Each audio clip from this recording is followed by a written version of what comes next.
It's not fair.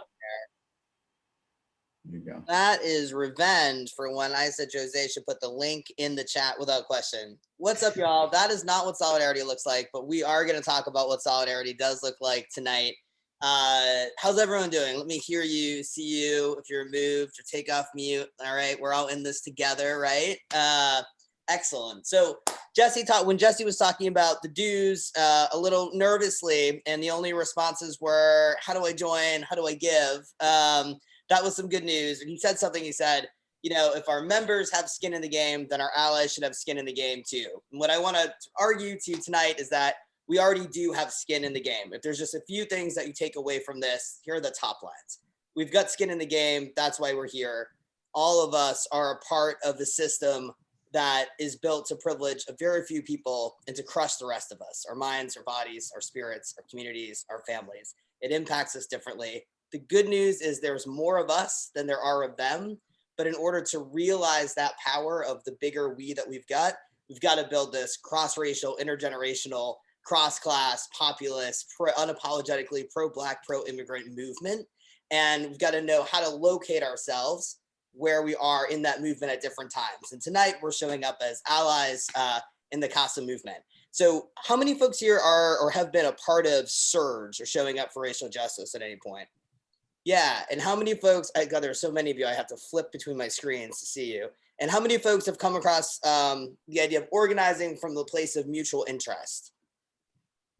All right, okay. You have also just volunteered yourself to model mutual interest. So thank you for that. Beautiful, moving forward, welcoming us all together to do this work. Now I'm gonna do something very scary, which is share my screen.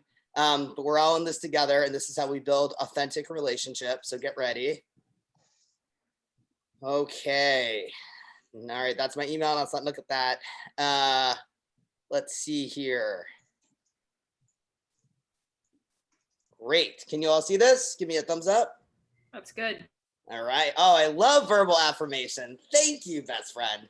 All right, so much of this is we're borrowing and building on some of the incredible work Showing Up for Racial Justice is done all over this country, and I invite others to add in, and I will be calling on you to model a story. So thank you for being here. Thank you, as always, for showing up for racial justice.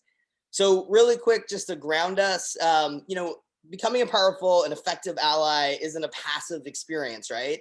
We want to constantly be building our knowledge, our skills, and taking those things and moving them into action. When I'm talking about knowledge, I'm talking about, it could be practical knowledge. How do we effectively play a role in passing a budget or winning an election? Or it could be knowledge that's about consciousness, how we see and understand the world and our role in it, the intersection of oppression and privilege. That's what we say when we're talking about knowledge. We need to constantly be learning new and practicing our skills. It's the ability to, in sort of component parts, break down the pieces that we need to actually put that knowledge into action. And action, of course, is getting into the work, whether it's phone banking or volunteering for services, showing up for an election. That's my wife. So knowledge, skills, and action are three things that we're always working on improving and strengthening as allies. And if you remember, when Jesse went through our leadership, or our engagement ladder, our ally engagement ladder, one of the things that ladder does is it helps us constantly be building our knowledge, skills, and actions so we're better equipped to be even better allies. And so tonight we're going to focus on a core element of knowledge and skills, and then we're going to talk briefly together about how we put it into action. So we're going to be talking about mutual interest. How many folks, let's see here, have heard or used the term mutual interest organizing? Somebody who is raising your hand, go off mute and tell me what it is.